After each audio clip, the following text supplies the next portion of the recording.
JB. Jamesy. Yeah. You ready? Yeah. Rig rundown. Yeah. Rig rundown. Yeah, you got to do it with soft R's. This is my rig rundown. Rig rundown. This is my rig rundown. Cool. What have we? What guitar are you playing first? Let's do that. This is a 2010 Fender Telecaster Standard USA. Nice. And it's pretty battered. It's had Toured. It's dropped. It's been thrown and then not caught once. God. Come back from the air. Amp wise, so we got a little Hayden here. Yeah, very cute. I know. I've been using these for since like the first album, like 2010 or something. But I did have a couple of 100-watt mofos. Yeah. And then Lee one day at Hayden basically turned around and said you should try a little 30-watt mofo. Yeah. And just crank it.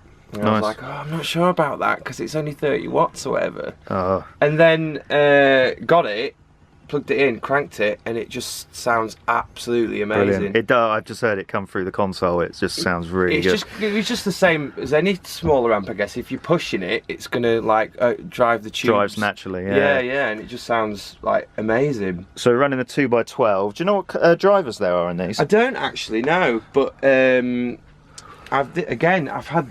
In fact, this is the oldest thing I've got. My car. And literally, it is. I think I got this in like 2009, and it's the only thing I haven't changed so far. But yeah, I don't. We'll have to find that out. I'll have to put it on the gumph at the bottom. Big time. I need to know as well, actually. Right, foot pedals wise, a lot of way huge pedals. Yeah, I see. They're very cool. It's a thing, like when it was, before... Are these colours on purpose, by the way? I have to ask this. Absolutely not, but it is pretty colourful, isn't it, this board? But these guys, before, like, I guess we was doing the Pulled Apart by Horses, it's one of those sort of boutique sort of pedals that you can't afford to spend any money on. Yeah. I think they cost a fortune, some of them. Especially this one. But, so that one's the delay. Yeah, the Aquapus, and... I must admit, I tried one of these out, and then within moments got one. Absolutely incredible. It's the analog as well, so it's got a much sort of warmer, sort of authentic, sort of old kind of school. Like Hines are kind of rolled off slightly. Yeah, and the feedback. I've got a DD3 Boss delay that I use for like the hold setting.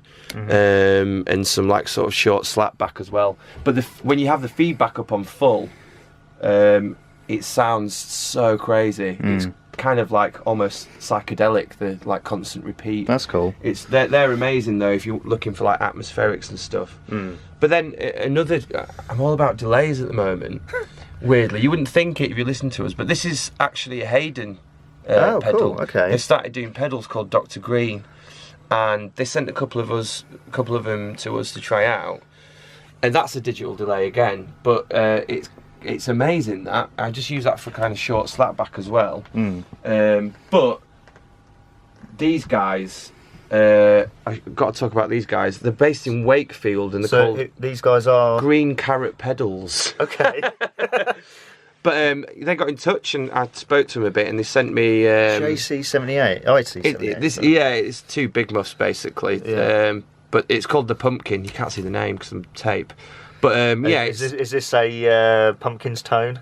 It kind of is actually. Yeah. But Siamese Dream Pumpkins. Yeah, exactly. Yeah. But it's absolutely disgusting. Like it truly is absolutely disgusting.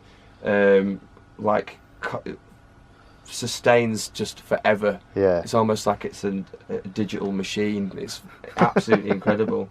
But then they do this Purple Maze phaser pedal as well. Like the Haze has got quite a bit of psychedelic stuff going on it here and there. So I ended up getting one of those off those guys. And is there anything has been a constant throughout the 4 albums? The tuner pedal. Just the tuner pedal. The whammy? Probably the whammy actually, yeah. No, it will be. It's a whammy 5. I've always had that, but you've got to be really careful with whammies because in practice you just you can over bake it. Can't you? Yeah, playing around with it. But I do use that on quite a few tracks, but it's very minimal. It's just like it'll be one part on some of the tracks where it's just like a slow like dive bomb sort of thing, and then yeah, but you could easily sit there and Tom Morello it all day long. Well, you can't. Which is probably the original reason why you got it. Yeah, no, it is, of course it is. Every now and again.